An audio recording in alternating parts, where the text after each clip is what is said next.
Hello বন্ধুরা, কেমন আছো তোমরা সবাই? আশা করছি তোমরা সবাই খুব ভালো আছো। প্রত্যেক দিনের মতো আজকেও নিয়ে চলে এসেছি বেশ কিছু কিচেন টিপস। আর যেই টিপসগুলো জানা থাকলে আমাদের সংসারের কাজগুলো হয়ে যাবে অনেকটাই সোজা, বেঁচে যাবে সময়, পরিশ্রম, মাসিক বেশ কিছুটা খরচও। আজকে সেই রকমই বেশ কিছু জানা অজানা টিপস তোমাদের সাথে শেয়ার করবো। চলো তাহলে বেশি কথা না বাড়িয়ে ভিডিওটা শুরু করা যাক। দেখো বন্ধুরা, রান্নাবান্না করার সময় চারিদিকে রান্নাঘরটা কিন্তু এরকম এলোমেলো থাকে, সাথে গ্যাস বার্নারের ওপর বেশ কিছু তেল মশলা এরকম ভাবে ছিটে ছিটে পড়ে, যেটা কিনা সাথে সাথে পরিষ্কার না করলে এতটাই স্ট্রং দাগ হয়ে যায়। আর এরকম ভাবে স্টিলের বা কাচের গ্যাস ওভেনের ওপর যদি আমরা স্ক্রাবার দিয়ে জোরে জোরে ঘষে এগুলো পরিষ্কার করতে যাই, সেক্ষেত্রে একটা স্ক্র্যাচ দাগ পড়ে যায়। তাই যদি সময় মতো আমরা পরিষ্কার করতে না পারি, তাহলে কি করব, দিয়ে দেবো বেশ খানিকটা লবণ।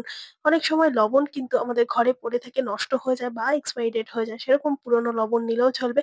লবণটাকে এরকম ভাবে যেখানে জোরালো তেল মশলা থাকবে তার উপর বেশ কিছুটা সময় এভাবে দিয়ে রেখে দাও। বেশ খানিকটা সময় পর দেখবে লবণ থেকে না জল কাটতে শুরু করেছে।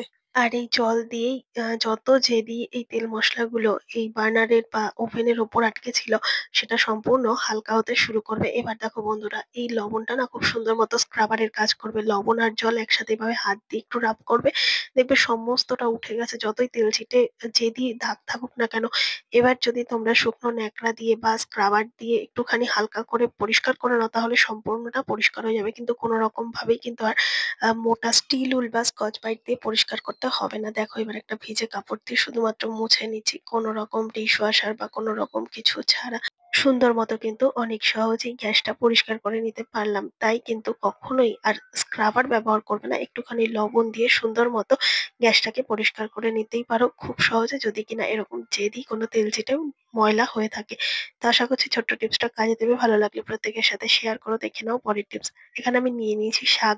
আর একবারে যদি অনেকটা শাক এনে রাখা হয়, দেখবে বন্ধুরা ভালো থাকে না, নষ্ট হয়ে যায় যতই আমরা ফ্রিজে ঠিকঠাক মতো রাখি।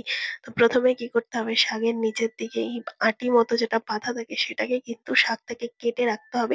কেননা এর মধ্যে প্রচুর পরিমাণে কাদা, মাটি, জল থাকায় সম্পূর্ণ শাকটাকে কিন্তু নষ্ট করে দেবে খুব তাড়াতাড়ি। তাই গোড়ার দিকের অংশটাকে প্রত্যেকবার শাক কিনে আনার পর, যে কোনো শাক কিনে আনার পরই কিন্তু গোড়ার দিকের অংশটাকে কেটে বাদ দিয়ে দাও।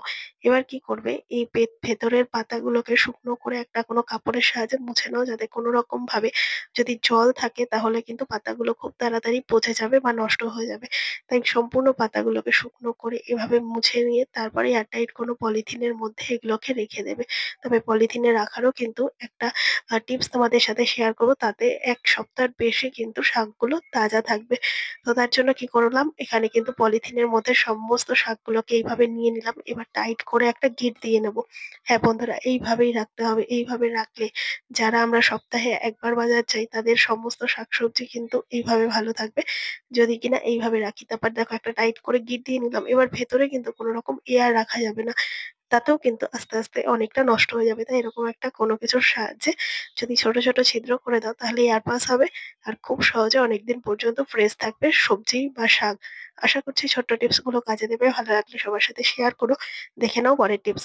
বন্ধুরা, আমরা যখন বাড়ির বাইরে কোথাও যাই, আমাদের অনেকেরই স্বভাব আছে এরকম একটা হ্যাঙ্কি বা রুমাল হাতে নেওয়া, কিন্তু এরকম ভাবে নিতে গিয়ে অনেক জায়গাতেই কিন্তু হারিয়ে যায় রুমাল। কিভাবে রুমাল ক্যারি করবো যার জন্য হারিয়ে যাবে না, বরঞ্চ সেফটি ভাবেই আমরা ক্যারি করতে পারবো। ব্যাগে নিলেও অনেক সময় বের করতে ভুলে যাই, আবার হাতে নিলেও হারিয়ে যায়। এটা যে শুধুমাত্র আমরা করবো তা না, বাচ্চাদের সাথেও কিন্তু কাজটা করে দিতে পারি।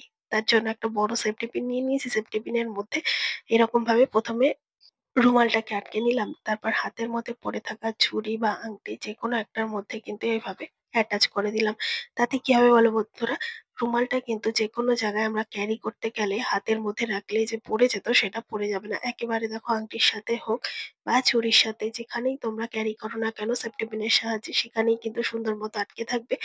হাতের মধ্যে মুঠো করে রুমাল ধরে রাখার কোনো রকম দরকার নেই। আর রুমাল কিন্তু হারিয়েও যাবে না, ব্যাগ থেকে বারবার বেরও করতে হবে না। তো এই ছোট ছোট টিপস গুলো অনেকটাই কিন্তু আমাদের হেল্পফুল হবে। তো চলো দেখে নাও পরের টিপস।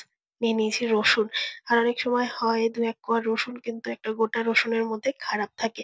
তো সেই রসুনগুলো কিন্তু আমরা ফেলে দিই সচরাচর। আজকে থেকে এই গোটা রসুনও ফেলবো না। দেখতে পাচ্ছ বন্ধুরা, এই রসুনটা কিন্তু একটুখানি নষ্ট মতো হয়ে গেছে। কি কাজে লাগাবো এই রসুনটা?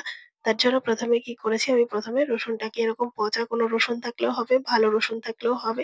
ফেলে দেওয়া কোনো রসুনকে এভাবে কাজে লাগালে কিন্তু আমাদের বেশ খানিকটা সেভ হবে। প্রথমে তো রসুনের খোসাটা আমি ছাড়িয়ে নিলাম। আর ছাড়িয়ে নেওয়ার পর ভালো মতো লক্ষ্য করলে বুঝতে পারবে রসুনটা কিন্তু বেশ খানিকটা নষ্ট হয়ে এসছে। তো এই রসুনটাকে কি করব? সেফটি পিনের মধ্যে গেঁথে নেব। তো এখানে আমি ২ কোয়া রসুন নিয়েছি। তোমাদের কাছে যদি ছোট রসুন থাকে ২-৩ টে কোয়া নিয়ে নেবে। তো এরকম ভাবে রসুনের কোয়াগুলোকে সেফটি পিনের মধ্যে এভাবে একটু গ্যাপ দিয়ে এভাবে গেঁথে দেবো। দিয়ে তারপর কি করব? এরকম ভাবে সেফটি পিনটাকে লক করে দেবো। রান্নাঘরে বা ঘরে যেকোনো জায়গায় যেখানে প্রচুর পরিমাণে আরশোলা কিংবা টিকটিকির উৎপাত দেখা যায় সেই সমস্ত জায়গায় একটু উঁচুর দিকে কোনো হুকের মধ্যে এইভাবে সেফটি পিনটাকে ঝুলিয়ে রাখবে। তাতে কি হবে বলো তো বন্ধুরা? সারা ঘরের মধ্যে না রসুনের একটা গন্ধ ঘুরে বেড়াবে। আর যেই গন্ধের জন্য কোনো রকম ভাবে ঘরে কোনো পোকামাকড় বা ধরো কোনো রকম টিকটিকি, আরশোলা কোনো কিছুই কিন্তু আসবে না। ছোট্ট টিপস ভালো লাগলে অবশ্যই সবার সাথে শেয়ার করো। দেখে নাও পরের টিপস। এখানে নিয়ে নিয়েছি বাঁধাকপি।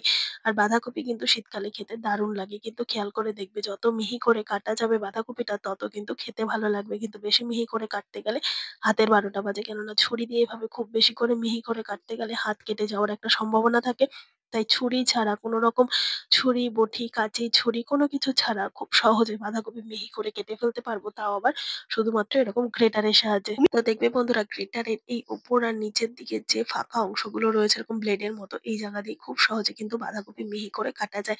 দেখো ১ম এ বাঁধাকপিটাকে অর্ধেক করে কেটে নিয়েছি। তারপরে এই গ্রেটারের সাহায্যে সুন্দর মতো গ্রেট করে নিচ্ছি। এভাবে গ্রেট করে নিলে বাঁধাকপিটা ভীষণই মিহিভাবে কাটা যাবে যার জন্য হাত কেটে যাওয়া বা হাতে লাগার কোনো রকম ব্যাপার থাকবে না। সাথে অল্প সময়ের মধ্যে আমরা খুব সহজেই বাঁধাকপিটাকে মিহি করে একই রকম মিহি করে কেটে নিতে পারবো।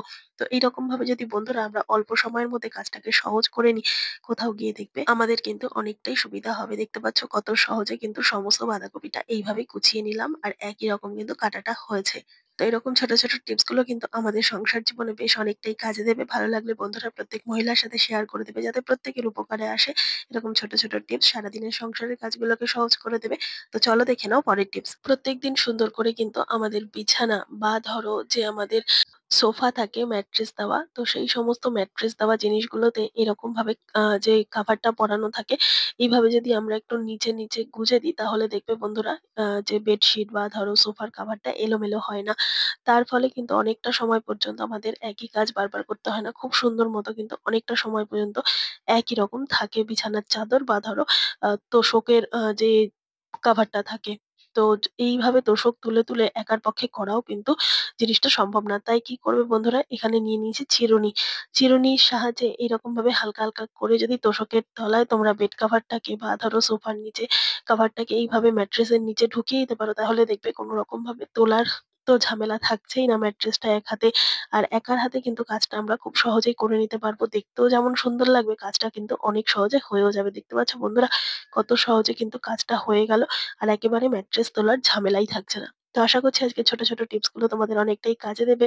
ভালো লেগে থাকলে লাইক, কমেন্ট, শেয়ার করে পাশে থাকবে। আমার এই ভিডিওটা কে কোথা থেকে দেখছো কমেন্ট করে জানাতে ভুলবে না। দেখা হবে আবার অন্য কোনো ভিডিওর সঙ্গে। ধন্যবাদ।